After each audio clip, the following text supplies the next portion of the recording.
Muhammadu. Ya gari? Lafiya na ganka kayi wani takumi kaman an ma mutuwa. Ina lafiya. Me naki na kusan sati biyu ba ta gida. Kada ka je amaryan da kai. Ta mana. Ya Rasulullahi. Ka bala in shiga takumi. To me ya faru? Na je biko kusan haso biyu. Mahaifinta ya ƙi yadda ya bani mutunta. Yanzu ban san yadda zan yi ba. Na rasa wannan ma zan samu in je in aika shi idan ya bada hakuri ko Allah ya sanya su yadda su mai rumata. Kuma duk dan me ba ga man ba? To ka san abu irin wannan.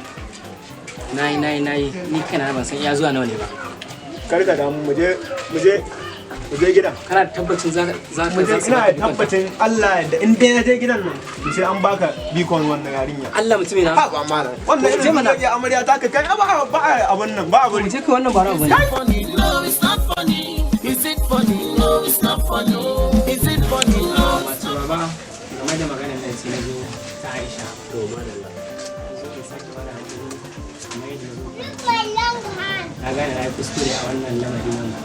To amma ya haƙuri da Allah. Wannan dalilin ne sanya ma na ci wani abokina sai ni bani haƙuri.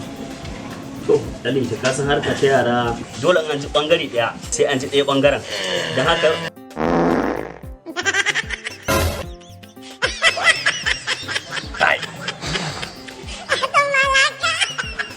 ina jin ku.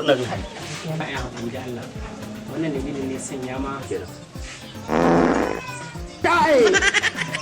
wannan irin abu da nan Haka ta zo. Lantana ba ke ji abin da yake faruwa ne? Haka mai gida sanda na gaya maka ai wannan mutumin banza ne. Duba abin da ya ɗauko abokin shi ya zo yana mana cikin gida. Kai.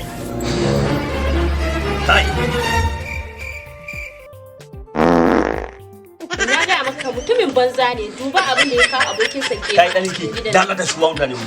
Ka zo da mutane mutum gida ku dinga ɗirka mai tusa. Ku tashi da Allah. Ku cika mutane gida da tusa.